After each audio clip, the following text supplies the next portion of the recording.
I know at times folks want to look at NC State center Ven-Allen Lubin and discuss his size and the issue it presents for NC State on both ends of the floor.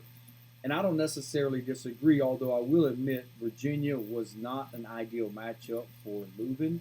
But really, Virginia's not an ideal matchup for anybody because they have the best 1-2 tandem at center in probably the country in terms of rim protection. And I know they gave NC State all kinds of issues, specifically Grunlow, who had 8 blocks in this game on Yensu, also added 4. So really they were good from the center position. But today I want to look at some of the issues Lubin had dealing with him and maybe an adjustment NC State made in the second half to get him going more in the second half because the first half he didn't score. He was over 4 in the first half, and then in the second half he got going, made 4 baskets, attacked in a few different ways. So we're going to look at it today and see if maybe this is something you'll see NC State do if they look to match up with Virginia again. And we're going to start with first the misses for Lubin. We're going to go through all of his shots in this game, all of his recorded shots. And this is early in the game, and NC State is running some offense here. And one of the things I don't like to do against size and really good positional size at the center position is simply try and post it up without any sort of movement. And this is a tough one to ask of Lubin. And you see him here. I mean, he squares up on Grunlow, catches it on the post. And what I would want to see him do is be more quicker with his move.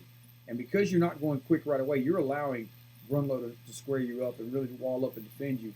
And this second one, I think, is more of what you want to see from him. Off the miss, you see him attack. He gets his rebound off the block, and now you just see him rip and go.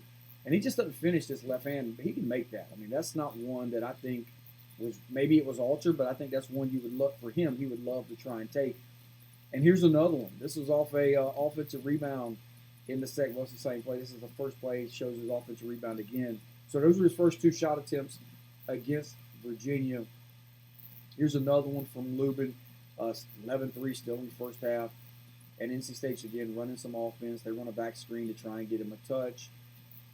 They have Matt Abel working the ball into the paint. And this is, I think, ideally how you attack Virginia's size. I did not think NC State did enough of this. You drive the pass. I've talked a lot about this. Driving with the thought to pass because you know the shot blocker is going to come and try and block the shot. And Abel does a good job of touching paint.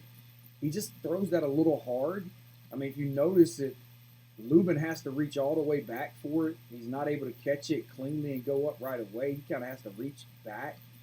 And doing so allows Onyeso to kind of contest, but also to get back and block this dunk attempt because Lubin's not able to go up right away.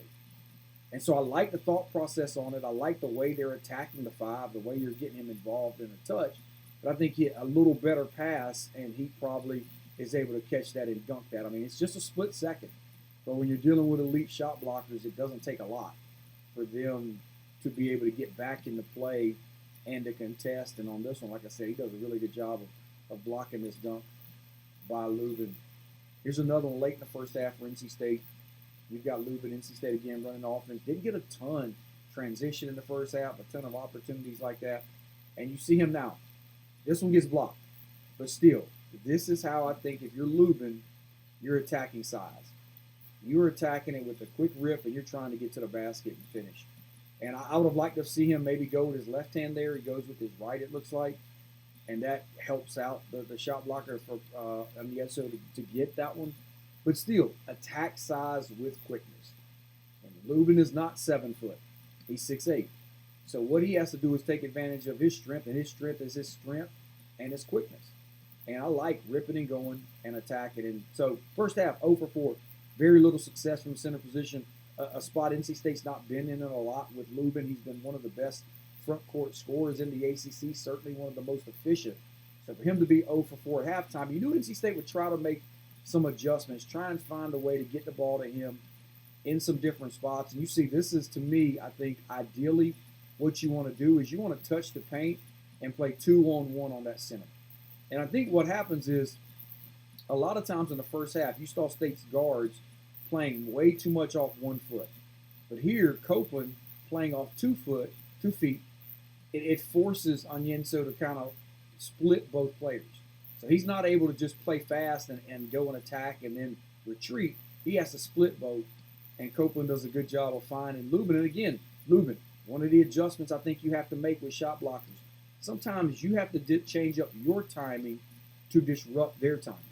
And what I mean by that is you saw the last block we showed that on the pass he got from Abel, you saw Lubin try to go right up with it right away. This one here, he tries to catch it and go right up with it right away. And ideally that can work, and you want to try and do that if you can. But on this one, just a subtle little pump fake allows him to work to the other side and get the shot blocker out of the play, because Onyenso's going on first move. He's trying to block it on the catch because he knows he's in recovery mode.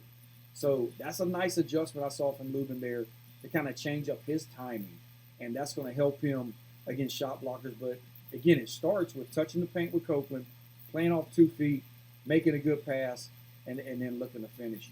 Here's another one for Lubin in the second half, and this is more of what we talked about earlier. Like here, he's just straight line driving. He's using his quickness and getting to the basket. Onyenso still gets a little bit of this one, but because he's able to get into the body and get up and finish, he's able to kind of squeeze that one in. But I love attacking with speed. I mean, this is where when folks say, well, James, he's 6'8", we need a smaller, we need a bigger center. I don't necessarily think so. I think you can play it however you want to play it, but Lubin has to play to his strengths. And his strength, in my opinion, against bigger centers is his speed. It's his quickness. It's his strength. Even on this one, he's able to get a little bit of shoulder into Onyenso to kind of clear out a little bit of space, just enough to where he can get to the backboard and squeeze that one in there. Another one from Lubin here in the second half. High ball screen. Doesn't get the first action. Copeland again touches the paint. Behind the back pass. Drop step finish with the left hand. Everything now has been quick. Even this here. It's a catch and I'm finishing. I'm not squaring you up. I'm not going right into your chest. I'm using my shoulders to kind of clear out space. I'm drop step. I'm finishing. I mentioned earlier, left hand side using his right hand. Here he is now drop stepping, using his left hand to give a little extra protection, and he's able to make that layup there. Another one here for Lubin in the second half. Again, a ball screen. And this to me is really ideally how you defend, how you attack drop coverage and size off ball screens. Is if he's going to play low like that, you have to be able to hit that pocket pass and let Lubin run at him and attack. And he does a good job of it there. Gets into Onyenso's body, draws the foul, gets to the free throw line. Lubin is strong. He's physical. He has to play downhill against size. He can't just play straight up and square, running right into their chest. He has to come from angles, which he does here. He's playing this one out of the slot. I love running these side ball screens out of the slot where you don't have any backside help. He's able to just get to his spot. Really good pocket pass from Trey Holloman, and Lubin's able to finish that one. But this here, again, in the first half, was a little more of what we saw early on and what I think he needs to avoid. He goes straight into Grunlow. Can't do that. You can't try to attack him straight up. I mean, he is too big, too long, too smart of a defender. And if you notice, the previous drive he had against Onyenso, he's attacking that from an angle. Look at the difference in his shoulders here from Onyenso. You see his shoulders on this drive versus Grunlow here. Grunlow never gets off base. He's squared up the entire way and just backpedaling. And he takes that body contact, walls up, and gets the block. And so you have to be attacking from angles when you're the smaller player. You have to use things to your advantage. And here's another one in late in the second half. Game's already over. Gets an offensive rebound here. Gets fouled. That was one of his final shots. So when you look at it, I thought early on, from one of the State's very first possessions, I didn't like posting up Lubin. Like, I don't want to traditionally post him up against size. NC State's going to play bigger front court players. I get it. But you can't just allow him to post up here, catch, delay, and then try to work against that size and physicality. It's going to be a bad matchup for him. But I think what you need to try and do if you're NC State, you need to try and get him attacking off the dribble or off the catch and looking to kind of finish around the rim. You can two-man it like we're seeing here from Copeland. I think letting him rip and get to a spot like we saw here. I mean, this is just him using his speed, getting downhill, and finishing with his left hand. I think another one, we've talked about it before, quick post-up moves. Like, look at the difference in this post-up move from the one we saw early in the game. Here, it's just a catch and finish. Everything's quick. And I mentioned it before, pick and roll, attack and drop coverage. Trey Holloman, this is one of the few times I thought NC State did a really good job of attacking UVA and their drop coverage by two-manning it. Nice pocket pass, side finish. So I'm not overly concerned with Ven-Allen Lubin's play against Virginia. Was he great? No. Did he struggle at times against size? Yes. But everybody has struggled with Virginia's size this year. They have the two best shot blockers in the ACC right now from a block percentage standpoint in the conference. But what you did see from NC State, and I think is encouraging in the second half, you saw some tweaks in how they look to attack. And I thought that gives you some hope if they match up against Virginia later on down the road, or if they match up to another team with comparable size. You've got Duke coming up here shortly.